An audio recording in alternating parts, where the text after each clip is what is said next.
This video is sponsored by The Walking Dead No Man's Land, which you can download completely free right now. Hey there guys, how are you? Welcome to a brand new Q&A Ask Anything video. By the way, I still have a foot right here. Halloween's over. And the first question up is, favorite video games as a kid and what kind of camera do you use? And speaking of video games, before I answer that question, I wanted to let you guys know that this video is sponsored by The Walking Dead No Man's Land, which is a mobile game that you can download completely free on Android or iOS. And last month I went to Zurich, Switzerland for this film festival, which by the way I have a video coming very soon. It's a vlog video, I've been putting it all together. But anyway, to get there I had to take an 8-hour plane ride. And that's a miserable experience in itself because there's always a crying baby, someone's kicking my seat, and someone walks by and sneezes on me. But to help pass the time, I was playing The Walking Dead No Man's Land game. The Walking Dead No Man's Land is the official mobile game of AMC's The Walking Dead. It's an action strategy game where you can battle hordes of walkers with your favorite The Walking Dead heroes. It includes Daryl, Rick, Michonne. And the thing I enjoyed about it, after you're done killing walkers, you can collect supplies and build up your camp. So you can buy supplies, ammo, clothes, whatever you want. And the other cool thing is you can play solo or you can join a guild and play with other people. So I don't have any friends and that's probably an option for me. So definitely download the game from the App Store or Google Play right now. So definitely check out The Walking Dead No Man's Land. I'll put the link down below to check it out. It's completely free. It's a good time. Now let's get back to your question. As far as some of my favorite childhood games of all time, off the top of my head, I'm going to go with Zombies Ate My Neighbors, F-Zero, and Super Mario World. And speaking of all of those games, I actually just bought a SNES Classic. I drove to 47 locations, murdered 3 people, but I finally found one at Best Buy, and when I called, they're like, I don't know if we have any. And I'm like, well, can you check? And the guy came back, he's like, I don't know where they're at. But I was like, can you find someone who might know where they're at? So he went and found a manager. They had 15 of them hiding behind customer service. I did a cartwheel, a backflip, then I jumped in my car, drove 95 miles per hour down the highway. Actually, I'm lying. I was going 120. I was only saying that for legal reasons. And then I got there, sprinted in the door like the T-1000. I stabbed someone, uppercutted a lady, and then I finally bought one. So, yeah, but those are some of my favorite childhood games. And right now, I'm currently just beating every single map in Super Mario World. Like, I beat the game within 7 minutes because I took the shortcut through Star World. So easy. Now I'm just going back and just beating every single map. So it's very therapeutic. It's like the best $80 I've ever spent to find my happy place. And as far as the second part of that question goes, what type of camera do I use? I actually use a Canon 70D. I've been using this since January. And I love the video quality because if you go back and look at some of my older videos before January of 2017, I was using my Canon Vixia HFG10, which was a good camera, but it just didn't have that depth or that clarity that the Canon 70D does, or the manual features and the focus and all that fun stuff. So that's what kind of camera I use. And as far as my microphone, I use a Rode video mic. My name is Morgan Freeman. Favorite movie insult? You sack of wine.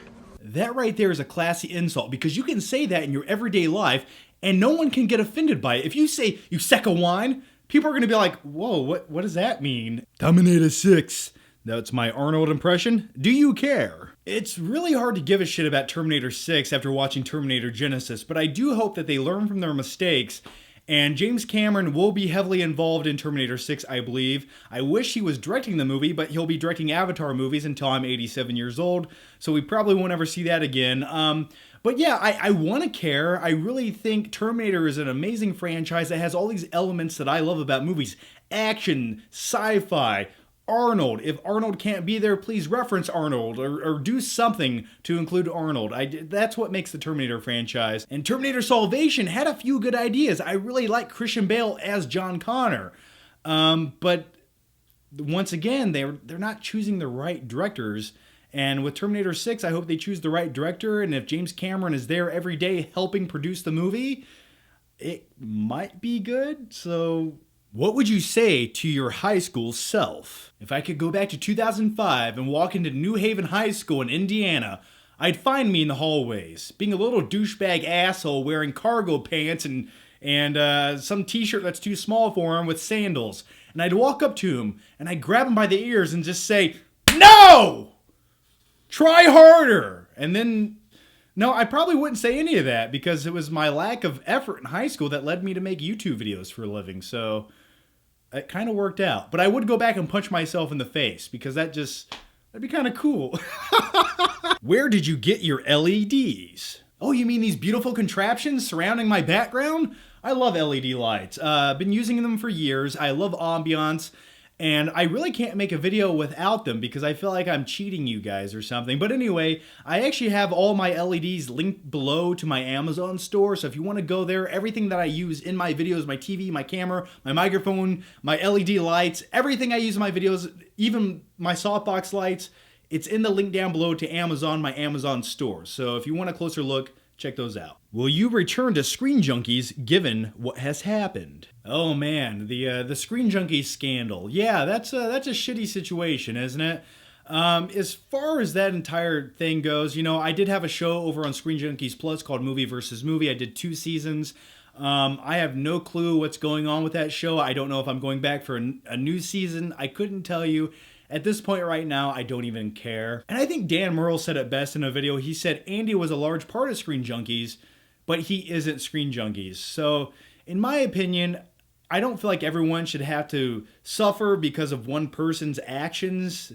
So if you remove them from the equation, you can fix things and keep going on with life. And my conclusion is, you really don't know anyone in this life. Like, you think you do, but you have no clue who people truly are. And so, yeah, it's definitely a shitty situation. And to answer your question, will I return? I don't know. Would I return? Possibly. What's the best moment in your YouTube career? My YouTube career. Doesn't that just sound like some kind of weird paradox? YouTube career. Yeah, whoever would have thought you could call talking to a video camera a career, but somehow it happened. I don't know the most pivotal point in it, but I will say the most terrifying was when I was invited to LA and they're like, hey, you're going to interview Sean Bean. And keep in mind, by this point, I've never really done anything like that. This was the first time I ever really left my basement or my town to shoot videos, let alone going into a set that they built specifically for me to interview Sean Bean for his upcoming TV show, which I forgot the name of it. I think it's canceled. But anyway, you know, he just comes in. I had to set up all these cameras real quick and come up with these questions, and it was terrifying. I remember just being sweaty. My pits were so wet and moist. I was terrified. I was a scared little boy. And Sean Bean looked at me, and he knew I didn't know what the fuck I was doing. Now, over the course of your career, I'm sure you've heard this 5,000 times a day. You've died roughly 25 times on screen. All glorious deaths, by the way. No one dies better than you. And was there ever a point when you were reading a script that you're like, not again, or it's happening again? And if so, what script was that? All of them. But I would say that was probably the most pivotal, most terrifying moment in my YouTube career because I was like, I'm just some dude who talks about movies in his mom's basement, and now I'm here interviewing Sean Bean. Like, this is Ned Stark. What am I doing here right now? So that was one of the scariest moments of my life. And ever since then, anything I do with YouTube, I've always compared it to that situation. I'm like, well, it's not any more intimidating than talking to Sean Bean. And when you look at it like that, everything pretty much is, it's not a big deal anymore. When are you going to show us your new 4K TV setup? Been waiting for that since ages. You know what? I'm going to quickly show you that right now. Let's go! Okay, here's a quick look at my Flick Cave. Here's my new OLED TV. It's a 65-inch LG. Here's my Blu-ray player, my surround sound receiver. I have the speakers mounted onto the walls back there, here's the movie collection right there. I have a few of my favorite posters above it. Point Break, Terminator, Over the Top, Winner Takes All, Loser Takes the Fall. And at some point, we will talk about all of these movies right there. A lot of new ones over the last couple years. It's been a while since I've done that video. My posters, I have The Dark Knight, I have Jaws, Rocky, Taxi Drivers back there. And then back behind this light, we have Nightcrawler. Steady hands, steady hands. All right, so that was a quick little tour of my man cave. I call it the Flick Cave, and my TV. And I will go into a dedicated video of that at some point and talk more in detail about my TV and my setup and my surround sound and all of those things. And I will do a Blu-ray collection movie update video where I talk about all of the movies in my collection sometime this month, because why not? So anyway, that's going to conclude this Q&A. It's always nice to sit down and talk about some things. I really don't have a place to put them in other videos on this channel, and I like to connect with you guys, and I love answering your questions, and we will do more of these. We need to do more of these. As always, guys, thanks for watching, and if you haven't already, make sure you watch my last video where I do a movie night and I talk about Spider-Man Homecoming. So that's a good time. Make sure you subscribe, and I'll see you next time.